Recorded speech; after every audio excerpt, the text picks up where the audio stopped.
അയ്യോ, കിടന്ന് ഒച്ച വെക്കാതെടാ.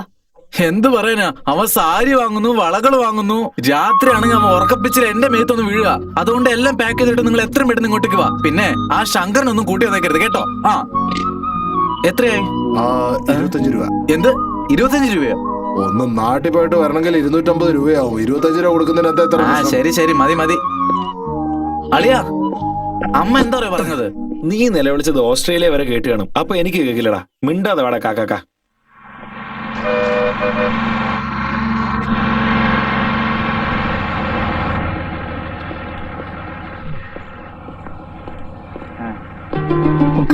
മോനെ സുഖാണോടാ? സുഖായിരിക്കുന്നു.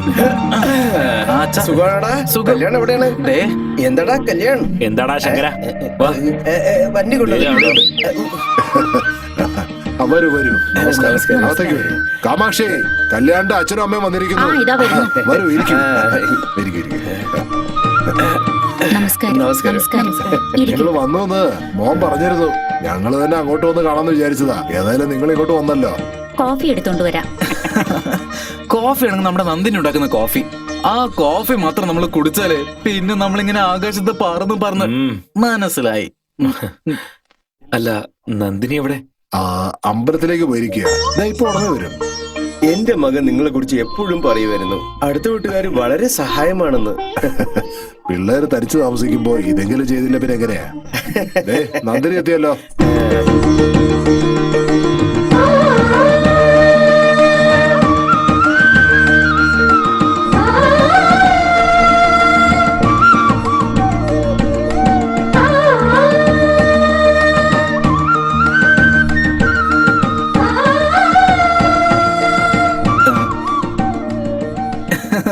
എന്റെ അളിയന്റെ അച്ഛനും അമ്മയാ. നമസ്കാരം. ഇതെല്ലാവർക്കും കൊടുക്ക്.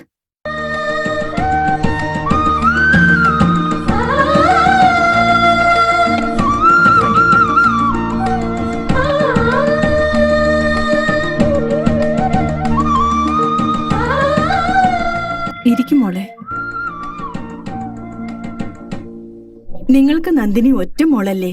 അതുപോലെ തന്നെ കല്യാൺ ഞങ്ങൾക്ക് ഒറ്റ മോനാ. പിന്നെ ഇവനെ കുറിച്ചുള്ള കാര്യങ്ങളൊക്കെ നിങ്ങൾ അറിഞ്ഞിട്ടുണ്ടാവല്ലോ. ആവശ്യത്തിലധികം സ്നേഹം കൈവശമുണ്ട്. അതല്ലാതെ നിങ്ങളുടെ മകന് യാതൊരു കുഴപ്പമില്ല. അതെ, അനാവശ്യമായിട്ടൊന്നും സംസാരിക്കരുത്. അങ്ങനെയാണെങ്കിൽ എനിക്ക് ദേഷ്യം വരും കേട്ടോ. ഞങ്ങളുടെ മോനെ ഏത് പെണ്ണിനെ കണ്ടാലും വേണ്ടെന്നേ പറയൂ. എന്താന്നറിയില്ല, നിങ്ങളുടെ മോളെ കണ്ട ഉടനെ ഇഷ്ടായെന്ന് പറഞ്ഞു. പിന്നെ നിങ്ങളുടെ മകളും ഞങ്ങളുടെ മകനെ സ്നേഹിക്കുന്ന അറിഞ്ഞ് ഞങ്ങളുടെ മോൻ ഇങ്ങോട്ട് ട്രാൻസ്ഫർ ആയി വന്നത് നല്ല കാര്യമാണ്. ഇവന് വേണ്ടി പാലക്കാട് മുതൽ തിരുവനന്തപുരം വരെ എല്ലാ പെൺകുട്ടികളെ ഞങ്ങൾ നോക്കിയതാ. പക്ഷേ ഇവൻ ഇഷ്ടപ്പെട്ട പെൺകുട്ടി ഇവിടെ ഉണ്ടെന്ന് ഞങ്ങൾ അറിഞ്ഞതേ ഇല്ല. അതായത് ദൈവം ജാതകവും തറവാടും അന്തസ്സൊക്കെ നോക്കിയിട്ട് വെഡിങ് ഇൻവിറ്റേഷൻ തന്നെ ഇങ്ങോട്ടേക്ക് അയച്ചു. നമ്മൾ വെറും അഡ്രസ് മാത്രം എഴുതിയാ മതി. പിന്നെ നമ്മുടെ കുട്ടികളെ ഓരോരുത്തർക്കും ഇഷ്ടമാണെന്ന് അറിഞ്ഞതിന് ശേഷം അവരെ ഒന്നിച്ച് ചേർക്കേണ്ടത് നമ്മുടെ കടമയില്ലേ?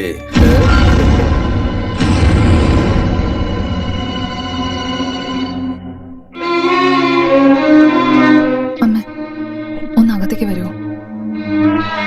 നന്ദിനി, നിനക്ക് എന്താ പറ്റിയേ? അവരവിടെ ഇരിക്കുമ്പോ നീ ഇങ്ങനെ ഉള്ളിലോട്ട് ഓടി വന്നപ്പോഴാ? അവര് കല്യാണത്തെ കുറിച്ചാണ് സംസാരിക്കാൻ വന്നെങ്കിൽ ദയവ് ചെയ്ത് അവരോട് പോവാൻ പറ. അതെന്താന്ന് അമ്മ പ്ലീസ്. അമ്മ പറയുന്നോ അതോ ഞാൻ തന്നെ പറയണോ? നന്ദിനി, ഇതൊരു നല്ല ബന്ധമാണ്. ഇതുപോലൊരെണ്ണ ഇനി കിട്ടാൻ പാടാണ്. നന്ദിനി,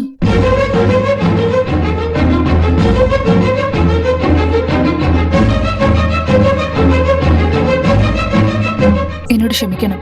നിങ്ങൾ കല്യാണത്തെ കുറിച്ചാണ് സംസാരിക്കാൻ വന്നെങ്കിൽ ദയവ് ചെയ്ത് ഇവിടുന്ന് പോണം. എനിക്കിതിൽ തീരെ താല്പര്യമില്ല.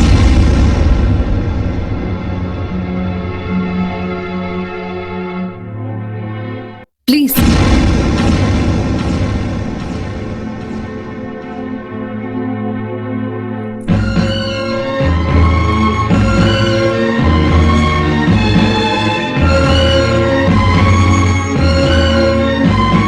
എന്താടാ ഇത്? ആ പെൺകുട്ടിക്ക് നിന്നെ ഒരുപാട് ഇഷ്ടമാണെന്ന് നീ തന്നെയല്ലേ പറഞ്ഞത്? ഒരു മിനിറ്റ് അമ്മേ.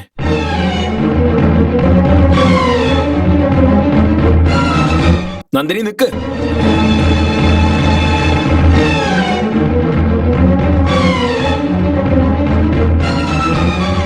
എന്തിനെങ്ങനെ ചെയ്തേ? എന്റെ കല്യാണക്കാരൊക്കെ ആലോചിച്ച് അവരെത്ര സന്തോഷത്തോടെ വന്നെന്നറിയോ? എന്തിനാ താല്പര്യമില്ലെന്ന് പറഞ്ഞേ? താല്പര്യം ഉണ്ടെങ്കിലല്ലേ ഉണ്ടെന്ന് പറയാൻ പറ്റുള്ളൂ. ദിവസവും ചായയും കാപ്പിയും കൊണ്ടുവന്ന് തന്നില്ലേ? അതൊക്കെ താല്പര്യമില്ലാതെയാണ് ചെയ്ത്.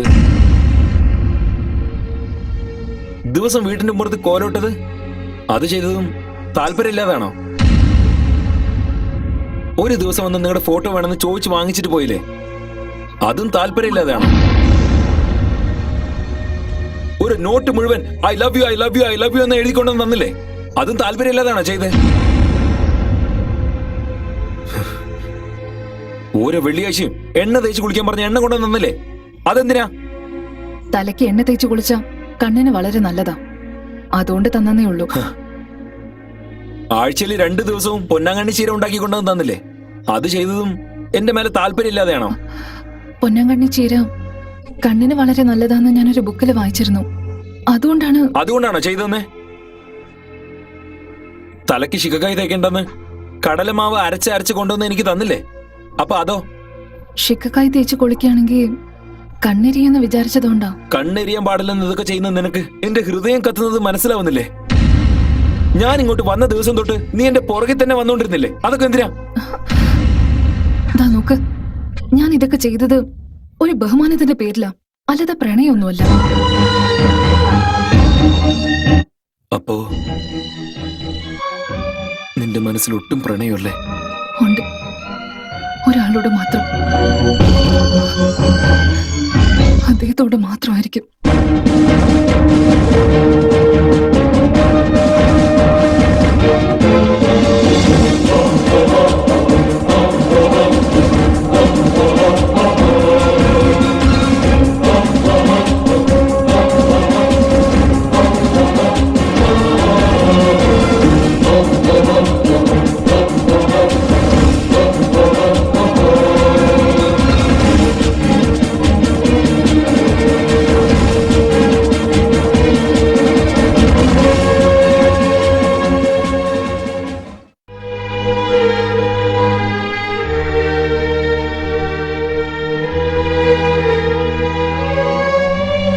നോക്കുമോനെ, ജീവിതത്തിൽ എപ്പോഴും നമ്മൾ വിചാരിച്ച എല്ലാം നടക്കില്ല.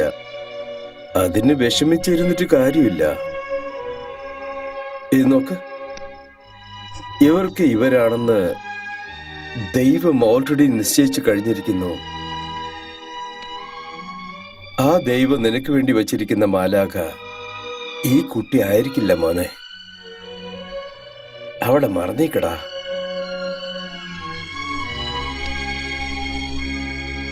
സംഭവിക്കുന്നൊക്കെ നല്ലതാണെന്ന് വിചാരിച്ചു. വാ.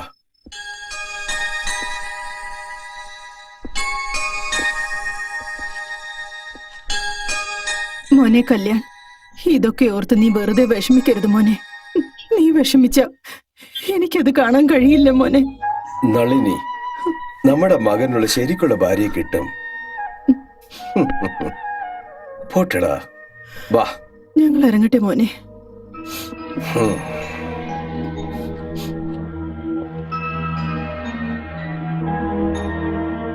അച്ഛനമ്മ നാട്ടിലേക്ക് പോയിട്ട് ഒരാഴ്ചയായി. നിനക്ക് മനസ്സിനൊരു സമാധാനം ഇല്ലെങ്കിൽ നിന്നോട് എത്ര പെട്ടെന്ന് അങ്ങോട്ടേക്ക് ചെല്ലാൻ പറഞ്ഞു. അമ്മ പറഞ്ഞത് കറക്റ്റ് ആളിയാ. വാ, നമുക്ക് ഈ നാട് വിട്ടേനെ പോവാം.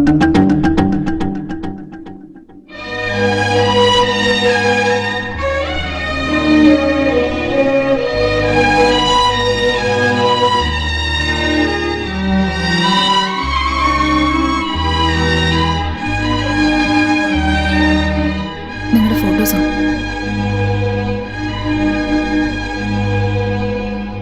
ഇദ്ദേഹത്തെ കാണാൻ വേണ്ടിയല്ല ഞാൻ ഈ ഫോട്ടോസ് വാങ്ങിയത്. ഇത്രയും ദിവസം ഞാൻ ഈ ഫോട്ടോയില് കണ്ടത് നിങ്ങളെയല്ല. നമുക്ക് വേണ്ടി ഈ ജീവിതത്തില് ആരോ ഒരാൾ എവിടെയെങ്കിലും ജനിച്ചിട്ടുണ്ടാവും, തനിക്ക് വേണ്ടി കാത്തിരിക്കുന്നുണ്ടാവുന്നുള്ള വിശ്വാസം കൊണ്ടാ പെണ്ണുങ്ങൾ നടക്കുമ്പോൾ പോലും താഴെ നോക്കി നടക്കുന്നത്. എന്തുകൊണ്ടാണെന്നറിയോ? വേറെ ആരും ഞങ്ങളെ നോക്കാതിരിക്കാൻ വേണ്ടി. ചിരിക്കുമ്പോൾ പോലും ശബ്ദമില്ലാതെ ചിരിക്കും, വേറെ ആരും ഞങ്ങളെ നോക്കാതിരിക്കാൻ വേണ്ടി. ഞാനും അങ്ങനെയായിരുന്നു. അങ്ങനെ പെരുമാറിയതും അദ്ദേഹത്തെ കണ്ടുമുട്ടുന്നത്